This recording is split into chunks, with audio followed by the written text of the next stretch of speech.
जाना इनका डीएनए। रावण के वंशज से बहुत मिलती जुलती है। देखो हनुमान जी तो गए थे माता जानकी जी को खोजने, लेकिन माता जानकी जी का कोई आता पता ही हनुमान जी खोज नहीं पाए। तो हनुमान जी जानकी माता का पता तो नहीं लगा पाए। तो हनुमान जी राम राम कह कर के लंका के गलियों में डोल रहे हैं। और एक बात, लंका में किसी का भी साहस नहीं है कि कोई राम राम जपे। तो विभीषण ने देखा ये राम राम कौन जाप कर रहा है, थोड़ा हम भी तो देखें, क्योंकि लंका में कोई तो राम राम कहता ही नहीं, क्योंकि ये रावण का लंका है। तो विभीषण जी ने सोचा हमारे अलावा तो और कोई राम नाम नहीं जप करता है, शायद कोई विदेश से आया होगा, उसे बता दे कि यहाँ राम नाम जपना मना है। अगर रावण के कान में पहुँच जाएगा कि कोई विदेशी आकर के लंका में आकर के राम नाम जाप कर रहा है तो रावण तो उसे मार ही देगा। तो विभीषण जी बोले शायद बेचारा मर जाएगा, बता देते हैं कि ये लंका है, यहाँ राम नाम जपना मना है। तो राम राम बोलने में किनको दिक्कत है? जिनका रावण से दूर दूर का समझाना चल रहा हूँ, जय सिया राम, ऐसे लोगों को राम से बड़ी दिक्कत। तो विभीषण जी ने सोचा ये राम राम राम राम कह रहे, कहीं अगर जग गए कोई खानदान के आफत हो जाएगी, बेचारा मर जाएगा। लगता है विदेशी है, पहली बार आया है, विजिटर करके आया होगा, दर्शक है। तो हनुमान जी का एक काम राम काज, दूसरा काम अभिमान को निगलना, तीसरा काम क्या, भक्त को जगाना। विभीषण जी सो रहे थे, राम राम कह के जगाया। और हनुमान चालीसा की ये पंक्ति का उत्तर भी सुंदर कांड में आया।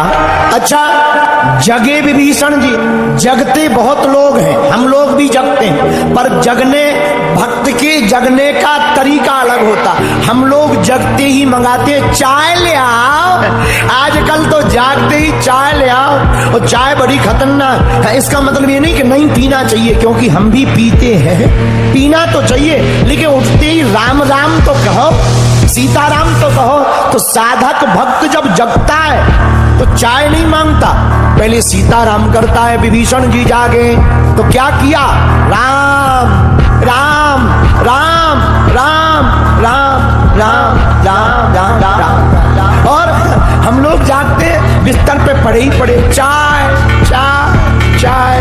कुछ लोग कहते नहीं टोस्ट ले आओ। तो हनुमान जी राम काज, हनुमान जी काम क्या करते, राम काज करते। दूसरा काम अभिमान का भोजन करते। तीसरा काम भक्तों को जगाते। किसको जगाते, भक्तों। अच्छा, हनुमान जी की एक और आदत है, हनुमान जी पीछे रहते, आगे नहीं आते।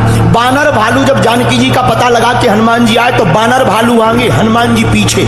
अगर हम लोग छोटा सा भी काम कर रहे हैं, फोटो हमारी हमने किया है, हम गए थे लंका, ये लोग तो इधर ही समुद्र पे पड़े रहे, हम गए थे लंका। अगर हम लोगों में से कोई लंका जाता तो बंद, तुम्हें गए थे, हमने औते पे आग लगाई, तुम तो इतना ही फलक हाथ रहे जी, तो मजा हमारा रहे। पर धन्य हनुमान जी आगे नहीं है, पीछे। तो किसी ने हनुमान जी से पूछा कि तुम पीछे क्यों हो, आगे क्यों नहीं हो? हनुमान जी बोले जो राम जी के पास जाते हैं हम उनके पीछे पड़े रहते हैं। क्यों पीछे पड़े रहते हो? ताकि ये राम जी से दूर ना हो जाए, जले जाए। अगर नहीं जाते हैं तो हम जबरदस्ती पीछे से धक्का देने का काम करते हैं।